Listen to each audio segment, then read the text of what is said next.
ఇది మా patent right.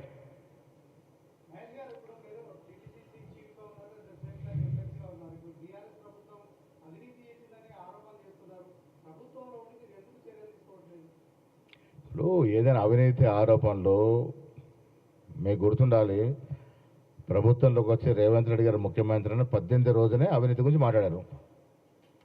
అసలు ప్రభుత్వం ఎస్టాబ్లిష్ కాలే, అధికార యంత్రం ఎస్టాబ్లిష్ కాలే, రేవంత్ రెడ్డి గారు అవినీతి చేస్తున్నట్టు మాట్లాడారు. అంటే దీని అర్థమైంది, బురదల్లి లబ్ధి పొందాలని ప్రయత్నము. నిజంగా అవినీతి జరిగింది రాష్ట్రంలో అంటే మీరు ఉదాహరణలు తీసుకురండి, నేనే నిలదీస్తాను. I have every right as a PC ప్రెసిడెంట్గా ఈ రాష్ట్రంలో అవినీతి జరిగితే తప్పకుండా నిలదీస్తాం. మీరు చెప్పండి ఎక్కడ అవినీతి జరిగింది అన్నది. ఇలా అధికారులు, నేను మీ ద్వారా ఇవాళ రాష్ట్రంలో అధికారులకి హెచ్చరిస్తూ ఉన్నాను, కొంతమంది అధికారులు నిర్వహించాల్సిన విధులు నిర్వహించట్లేదు, తద్వారా ప్రభుత్వానికి చెడ్డ పేరు వస్తూ ఉంది. అది చిన్న స్థాయి అధికారి, ఎంఆర్ఓ స్థాయి నుంచి అది ఐఏఎస్ అధికారి వరకు ఉన్నారు, అలసత్వం ప్రకటిస్తూ ఉన్నారు. ఆ అధికారుల వల్ల ప్రభుత్వానికి చెడ్డ పేరు వచ్చే అవకాశం ఉంది. నేను మీ ద్వారా ఆ అధికారం విజ్ఞప్తి చేస్తూ ఉన్నాను. మనమున్నది ప్రజల సేవ కోసము. అది రాజకీయ నాయకుడు కావచ్చు, అధికారి కావచ్చు. ప్రభుత్వం ఇచ్చే డబ్బుతో మనం చేస్తున్నప్పుడు మనం విధిగా ప్రజల్ని ఆదుకోవాల్సిన అవసరం ఉన్నది. చాలా చోట్ల అధికారుల మీద ఫిర్యాదులు వస్తూ ఉన్నాయి. వారు చేసేటువంటి పనుల వల్ల ప్రభుత్వం చెడుపేరు వస్తూ ఉంది.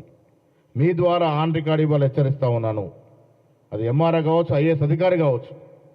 మీరు నిధులు సక్రమంగా నిర్వహించుకుంటే ప్రభుత్వం తీవ్రంగా ఆలోచిస్తుంది.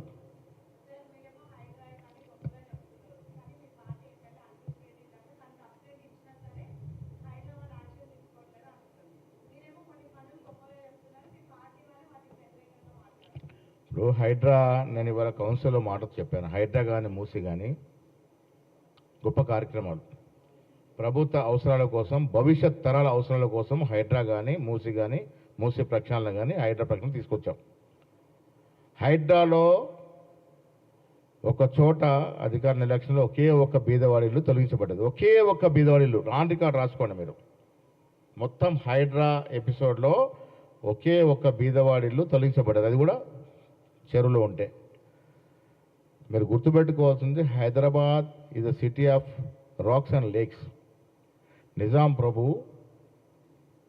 కొన్ని వందల చెరువులు తవ్వించి హైదరాబాద్ని సురక్షితంగా ఉండడానికి దోహదపడ్డాడు.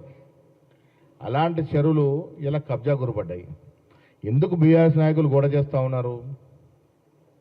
ఈ కబ్జాదారులు 80% నాయకులు బీఆర్ఎస్ నాయకులు.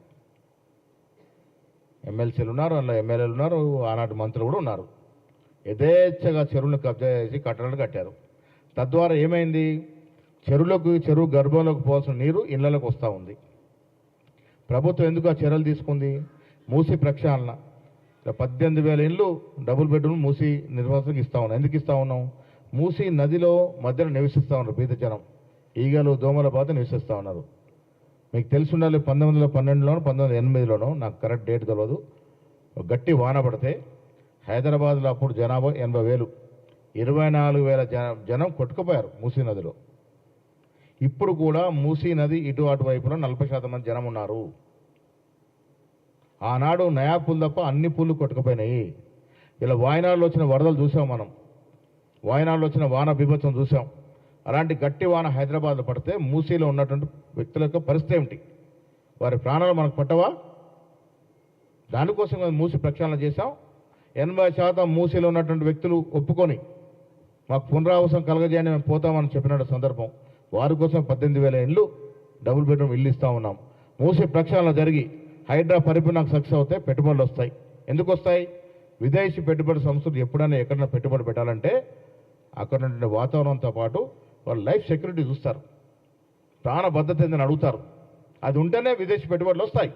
ఇలా ఈ హైదరాబాద్ ప్రాంతంలో విదేశీ పెట్టుబడులు రావాలంటే హైదరాబాద్ సురక్షిత ప్రాంతంగా ఉండాలి. దానిలో భాగంగానే హైడ్రా మూసి టేకప్ చేస్తే నానా గొగ్గోలు పెట్టి వారి పార్టీలో ఉన్న ఎమ్మెల్యేలు కబ్జాలు చేసినటువంటి పరిస్థితులు పోతాయని భయంతో దీన్ని గొగ్గోలు పెట్టి ఆపే ప్రయత్నం చేస్తూ ఉన్నారు. ఇది వాస్తవం. 100%గా పోతాం.